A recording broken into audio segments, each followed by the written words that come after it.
Now, let us look at an example for the clarification of Euclidean location model.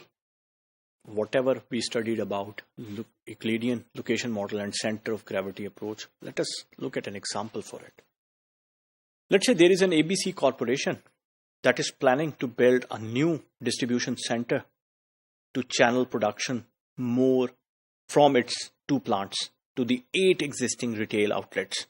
So we have 8 retail outlets and there are 2 plants, manufacturing plants, production plants, from where there would be the flow of the output. The location of the plant and the retail outlets and the expected monthly flow of parts between the plant and the retail outlets and the distribution centers are given in the table below. So what we have an existing facility. The existing facility comprises of 2 plants and 8 retail outlets, and these are their X and Y coordinates. For your 2 plants, for example, plant 1, X coordinate is 5, Y coordinate is 45, and the anticipated daily flow based on the forecast are given here. So for every retail outlet, you have the location, and for every plant and every retail outlet, you have the anticipated daily flow as well. The locations are mileage points. Ye aapke paas, it's more like a detailed map, detailed information. The mileage, the locations, what does locations represent here? They actually represent the mileage points on the grid. For instance, retail outlet 4 and 6. Just look at retail outlet 4 and retail outlet 6 for the understanding of a concept.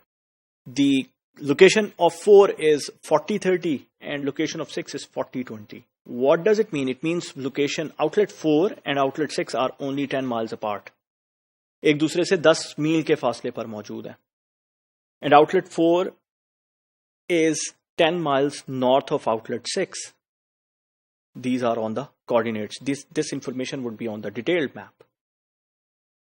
Assuming a transportation cost of 75 cents per mile and Euclidean movement determines the optimal location for the distribution center, that will minimize the total traveled distance. So we have the transportation cost per mile with us. The problem can be solved by using a straightforward application of the iterative procedure described above, which we have discussed. Step 1 results in A and B as 26 and B is 25.5.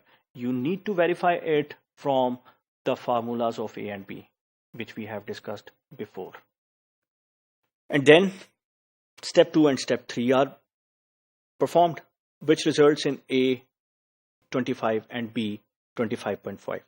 Step 2 and step 3 are repeated with the use of distribution center location 25 and 25.5. That means आप दोबारा से इसको use करेंगे, resulting in a new location of 25 and 25.7. So the relative change is very close. So what happens? Hence the final center of gravity location for the distribution mode would be, it's actually 25 and 25.7. So A would be this and B would be 25.7. So वही iterative procedure है. आपने 26 and 25.5 से start लिया और initial location के तौर पे from the distribution center. Then we performed जो iterative step 2 था, A और B, और उसका D find किया, which results in, और उसके ऊपर आपने दोबारा से D find करने के बाद you again found A and B, which is 25 and 25.5. दोबारा से आपने उसको रिपीट किया क्योंकि अभी भी चूंकि A 26 था उससे 25 हुआ तो distance is not, the change is not that small. तब तक आपने इसको प्रोसीजर को स्टेप 2 और 3 को रिपीट करते जाना है जब तक आपके पास जो चेंज है वो बहुत कम ना हो जाए.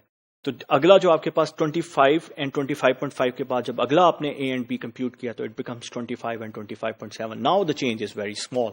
So here you will stop the iterative procedure and you will just say that this would be the new coordinates for your new, or location coordinates for your new facility. So what we have seen here in Euclidean location model, that it's a simple iterative approach in which you will actually converge to the near to the optimal solution. I would say it would be an optimal solution, reason being the difference would be very small. if I again compute A and B, it would be near to it. So there is no use of like using computer memory if you are doing it on a computer.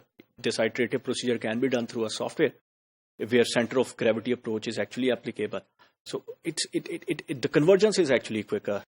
Yes, there could be an iterative procedure that will converge more quickly, but it is still an optimal solution. The other converging algorithm would also give you a very fast result, but the result would be the same.